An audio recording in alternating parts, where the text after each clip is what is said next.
Sabe, nem toda a história começa com um plano bem definido, com uma planta de arquiteto. Algumas, as mais incríveis, começam com um sonho. E essa é a história da Morada Terra Viva. Uma comunidade que nasceu, de verdade, de uma visão, de uma promessa e de uma descoberta quase mágica no coração das montanhas. E tudo começou exatamente aqui. Com essa imagem, essa visão poderosa que a Soraya, galera, teve em um sonho. Uma luz prateada, um tesouro escondido debaixo da terra. Parece coisa de filme, né?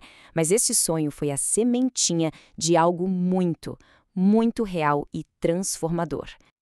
Então vamos entender isso melhor? Quem é a Soraya Galera, essa sonhadora? Ela é atriz, cantora de São Paulo. Mas desde pequena ela sentiu um chamado, sabe? Uma conexão muito forte com as montanhas, uma intuição que dizia que o lugar dela era lá.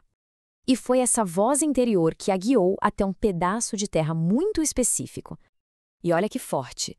Antes mesmo de qualquer descoberta, só de pisar naquele terreno pela primeira vez, a emoção foi tão grande que ela conta que ria e chorava ao mesmo tempo. E foi ali, naquele momento, que ela fez uma espécie de pacto com o universo, com o que ela chama de a existência. Ela prometeu que se conseguisse comprar aquele lugar, ele não seria só dela. Seria um espaço compartilhado com muita gente. E não é que a coisa começou a acontecer? A promessa começou a tomar forma? E a passagem do sonho para a realidade veio de um jeito impressionante, com uma série de coincidências, de sincronicidades. Não foi algo que ela procurou, cavando aleatoriamente. Foi algo que se revelou. E o processo foi assim, quase um roteiro. Começou com uma necessidade bem prática: cavar uma valeta para desviar a água da chuva da casa. Durante a escavação, os trabalhadores acharam umas pedras de mármore branco bem diferentes. E logo em seguida, deram de cara com um paredão de terra todo colorido, com vários tipos de argila.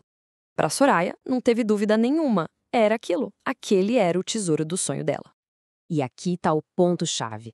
A tal da luz prateada do sonho ganhou um novo significado. A visão se transformou na realidade da argila, com suas cores, suas texturas, suas propriedades. O tesouro era a própria terra, uma terra viva, cheia de potencial de cura. Essa descoberta não só confirmou o sonho, como também deu força total para aquela promessa que a Soraya tinha feito lá no início. O tesouro que ela encontrou não era para ser guardado às 7 chaves.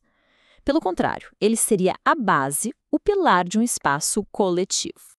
E ouvindo as palavras dela, a gente entende que essa ideia de comunidade não surgiu do nada. Já fazia parte da vida dela. Como artista, atriz, cantora, ela sempre trabalhou em grupo, no coletivo. A Morada Terra Viva, então, foi uma extensão natural de quem ela já era. Bom, agora a gente entra na filosofia que guia esse lugar todo. E prepare-se, porque a palavra pode até assustar um pouco. Anarquismo. Mas calma, aqui o termo tem um sentido muito específico e, na verdade, bem profundo. Então fica a pergunta, né? O que diabos significa anarquismo responsável nesse contexto? Como é que funciona na prática uma comunidade que se define por um princípio que soa tão radical para muita gente? A definição que eles praticam lá é basicamente esta: um sistema que depende totalmente da autogestão de cada um. Não é sobre não ter regras, mas sobre as regras virem de dentro. Cada pessoa é responsável por fazer a sua parte pelo bem de todo mundo. E esse contraste é muito interessante, porque onde a maioria das pessoas imagina caos e desordem, eles praticam o que chamam de responsabilidade radical. Onde se pensa em falta de regras, eles vivem a autogestão. É a liberdade individual que acaba gerando a estrutura do lugar, e não o contrário. É uma inversão de lógica bem poderosa. E essa frase da Soraya resume tudo perfeitamente. A liberdade, nesse caso, não é um convite para não fazer nada. É um chamado para a ação consciente. É a liberdade de poder contribuir, de criar, de ser uma parte ativa do todo porque se quer, e não porque alguém mandou. Ok, mas como essa filosofia toda sai do papel e vira realidade no dia a dia?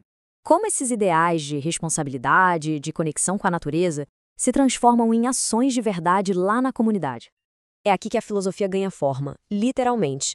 As construções são feitas com a própria terra do lugar, usando técnicas antigas como pau a pique e adobe.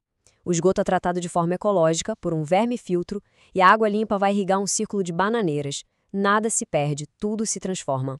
Os grandes projetos são erguidos em mutirões, com a mão de todo mundo. E claro, a argila, o tesouro original, vira banho terapêutico, vira espaço para cerimônias, uma conexão direta com a energia de cura do lugar. E um dos espaços mais especiais de lá é a tal Oca da Cobra. É um temazcal, uma espécie de sauna cerimonial. Ela foi construída por todo mundo, em mutirão, com técnicas que eles aprenderam com um membro da tribo Nahuatl do México.